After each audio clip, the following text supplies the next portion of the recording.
اچھا، میں یہ جو آپ لوگوں کے لیے کچھ چیزیں میں انشاءاللہ آپ کو دوں گا آخر میں، لیکن یہ جو آیت ہے یہ ہم لوگوں نے اس آیت کے کچھ آیتوں کے آگے پیچھے رہنا ہے، جن میں سے ایک یہ والی آیت ہے۔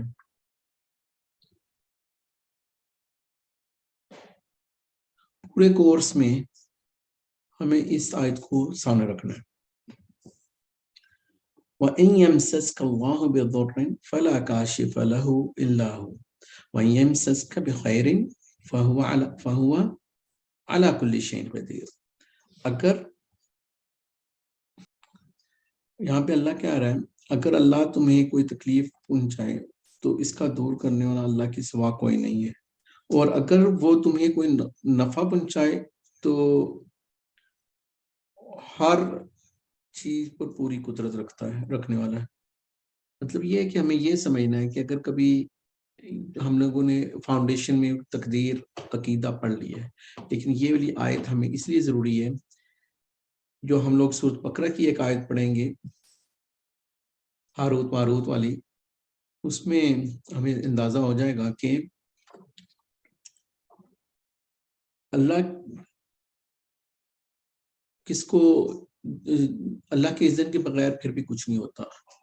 جب انسان کو بیمار ہو جاتا ہے تو وہ یہ سوچ رہا ہوتا ہے وہ ہمارے گھر میں یہ مشکل کیوں آ گئی، تو پھر ادھر ادھر گھوم رہا ہے، یا تو اپنا عقیدہ ویسٹ کر دے اور گھوم پھر لے، اور یا پھر اس کے اوپر اپنی وہ رہ جائے۔ ایسی آیتیں ہیں جیسے یہ ہے خطبہ، اس میں آپ لوگوں کو آج صرف ٹچ کروں گا اگلے 5-7 منٹ تک، کیونکہ مجھے بہت مٹیریل آپ لوگ کو دینا ہے، اور آج ہم لوگوں نے بہت زیادہ چیزیں تیزی سے پڑھیں گے۔ لیکن جیسے اس میں ہے ان الحمدللہ، یہ وہ خطبے ہیں جو عام طور پہ آپ جمعہ خطبہ میں بھی سنتے ہوں گے، ہر جگہ پہ سنتے ہوں گے اللہ کے نبی صلی اللہ علیہ وسلم۔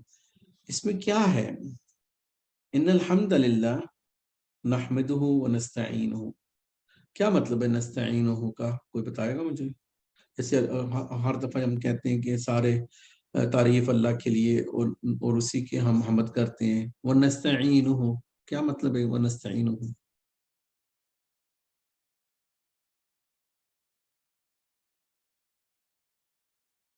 کوئی بتائے مجھے؟ ایاک نستعین سے ہے استعانت، مدد مانگنا۔ بالکل، یہ کچھ ایسی چیزیں ہمیں، اور یہ ہم لوگ ایسے تیزی میں پڑھ لیتے ہیں اور ترجمے کے ساتھ بھی پڑھ لیتے ہیں۔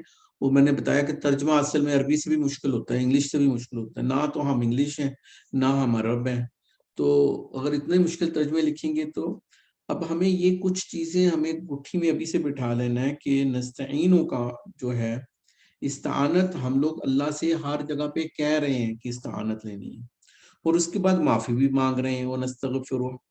اس کے بعد جو بڑی زبردست ہے، ابھی میرا اس کے پاس ترجمہ ہوتا ہے تو آپ لوگوں کو، لیکن خیر ہم مل جل کے کر لیتے ہیں۔ وَنَعُوذُ بِاللَّهِ مِن شُرُورِ أَنفُسِنَا، کوئی مجھے بتائے گا اس کا کیا مطلب ہے؟ اپنے نفس کے شر سے اللہ کی پناہ میں آتے ہیں۔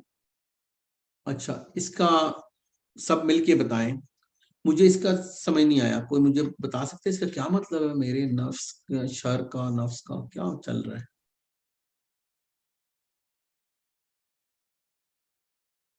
اچھا چلے میں آپ لوگ کو ایسے بتاتا ہوں، یہ جو جملہ ہے نا جو آپ نے ترجمہ بھی، یہ ہم لوگوں نے کبھی انٹرنلائز بھی، یعنی کہ کبھی ہم لوگوں نے سوچا بھی نہیں ہے یہ جملہ ہے کیا، کہ ہم تو بڑے پاک صاف ہیں، تو مجھے سمجھا دیں آپ لوگ مل کے یہ کیا ہے۔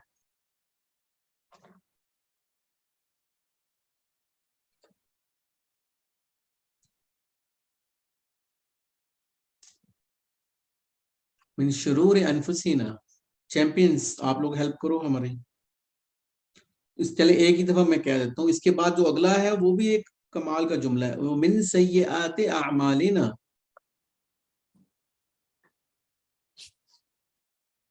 من شرور انفسنا، نفس کی شرارتوں سے، یعنی انسان کے اندر جو برائیاں ہوتی ہیں، ومن سیئات اعمالنا، اور جو برے اعمال ہم کرتے ہیں ان کی بھی نحوست اور مینس کے ان کے اثرات ہوتے ہیں، اس سے اللہ تعالیٰ کی حفاظت۔ مجھے نہیں سمجھ میں آیا, بڑا مشکل ہے یہ تو سمجھنا. ومن سیئات اعمالنا مطلب جو برے اعمال ہم کرتے ہیں اس کے اثرات بھی ہماری زندگی میں ہم ہوتے برے ہیں. اعمال کرتے ہیں اس کا مطلب کرتے ہیں, سارے کرتے ہیں. کوئی اور مجھے بتائیے. شرور انفس, اچھا یہ جو بک ہے میں نے آپ لوگوں کے لیے ڈاؤن لوڈ کی ہے, یہ میں نے کبھی پوری نہیں پڑھی تھی میرے پاس. میں نے اس کے لیے بس آیتوں دیکھنے کے لیے رکھی ہوئی تھی, پچھلے 20-25 سال سے تھی, کافی عرصے سے تھی. یہ میں آپ کو اینڈ آف دی کورس انشاءاللہ یہ میں آپ لوگوں کو پی ڈی ایف آپ لوگوں کے لیے نکالی ہے, میں آپ کو دے دوں گا. تو اس میں ساری چیزیں پڑھی ہوں گی, لیکن ہمیں وہ بکس نہیں دینی ہے. تو میں نے بھی آج تک یہ پوری نہیں پڑھی, کیونکہ وہ اس میں نے صرف آیتیں لے لیتا ہوں. کوئی مجھے سمجھائے یہ شرور انفسنا ومن سیئات اعمالنا ہے کیا, اس کا مطلب مجھے سمجھ نہیں آ رہا, کوئی میری ہیلپ کر سکتا ہے؟ السلام علیکم. السلام علیکم. اس کا مطلب ہمارا نفس ہے جو ہم سے برے کام کرواتا ہے. تو یعنی کہ اس میں ان کے ہمیں پتہ بھی چل جائے کہ یہ اللہ اور رسول صلی اللہ علیہ وسلم نے ایسا بولا ہے کہ یہ کام کرو, یہ تمہارے لیے اچھا ہے, بٹ اس کے باوجود ہمارا جو نفس ہے, ہمارا انر سیلف, وہ سب سے بڑا دشمن ہے ہمارا. وہ کہتے ہیں نہیں وہ تم یہ چھوڑ دو. مجھے تو لگتا ہے ہم لوگ کہتے ہیں شیطان ہمارا دشمن ہے, بٹ ہم سب خود ہی خود کے دشمن ہیں. تو یہ مین شروری انفسینا آئی تھنک سو کہ ہمارے اپنے انر سیلف کی جو برائیاں ہیں, جو ہم نیکی کو دیکھنے کے بعد بھی اس کو مانتے نہیں, ایکسیپٹ نہیں کرتے, اس کے مطابق فالو نہیں کرتے. تو یہ اور من سے یہ آتی نہ مالینا, تو پھر ظاہر بات ہے جب ہم اپنے نفس کو مانیں گے تو برے مال کریں گے. السلام علیکم. السلام علیکم.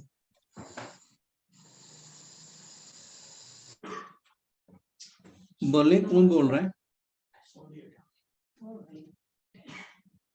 یا جیسے سید الاستغفار میں بھی ہم پڑھتے ہیں نا کہ اللہ تعالیٰ ہمارے گناہوں کی جو مطلب برے اثرات ہیں وہ ہم اس سے بھی آپ کی پناہ مانگتے ہیں. یہ بالکل ویسا نہیں ہے. مینس مجھے نہیں پتا, مجھے تو آپ لوگوں نے پڑھانا ہے, میں تو آپ لوگوں سے پڑھ رہا ہوں. ومن سیئات اعمالنا, یہ پھر وہی ہے کہ جو ہم نے برے اعمال کیے ہیں اس کے اثرات ہوتے ہیں. اچھا جیسے آپ سب مجھے ایک چیز بتاؤ ایمانداری سے, میں نے تو ابھی یہ پڑھا نہیں ہے پورا, آگے ہے اس کا مطلب من یہدہ اللہ فلا مضل لہ, جس کو اللہ ہدایت دیتے اس کو جو ہے نا کوئی جو رستے سے نہیں ہٹا سکتا, ضلالت نہیں مل سکتی. ومن یضلل فلا ہادی لہ, اللہ جس کو گمراہ کر دے اس کو ہدایت نہیں ملے گی. اس کا مطلب اللہ بھی کیا گمراہ کر سکتا ہے. اور اس کے بعد ہے کہ میں گواہی دیتا ہوں کہ اللہ کے نبی صلی اللہ علیہ وسلم اللہ کے علاوہ کوئی الہ نہیں ہے, اور اس وحدہ لا شریک اللہ, سب کو پتہ ہے اس کا ترجمہ, اور آپ صلی اللہ علیہ وسلم اللہ کی واشہد ان محمدن عبدہ و رسولہ. پہلے اس میں رسول ہے یا عبد ہے؟ عبد. کیا مطلب ہے عبد کا؟ بندہ, اللہ تعالیٰ کے غلام بندے.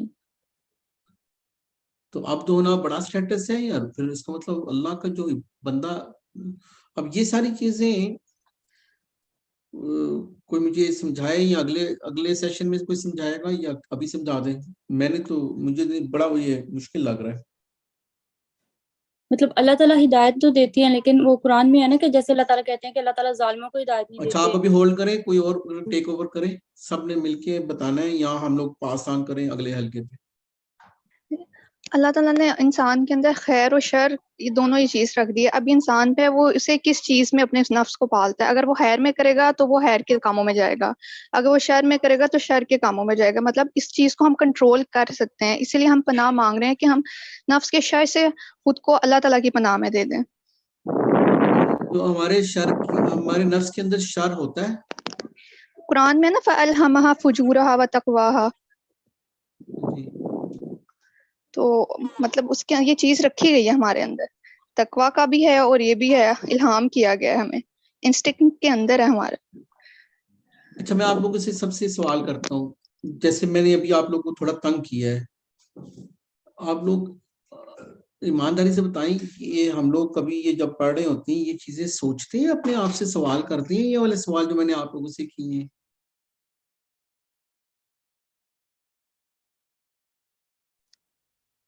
جی کیا جواب نکلتا ہے؟ خود مل جائے تو ٹھیک، ورنہ کسی سے پوچھ لیتے ہیں. تدبر کرنا ضروری ہے، ٹھیک ہے، جب تک ہم یہ نہیں کریں گے ہمیں اس کا آنسر نہیں ملے گا. اچھا ٹھیک ہے، ایسا کرتے ہیں، اس کو میں ایسے چھوڑ دیتا ہوں، آپ لوگ مجھے سمجھائیے گا.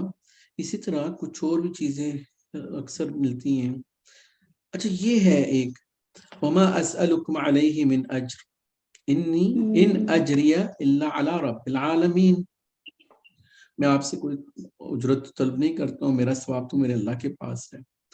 یہ میری ون آف دی فیوریٹ، میں اس کے اوپر زندگی گزارنے کی کوشش کرتا ہوں.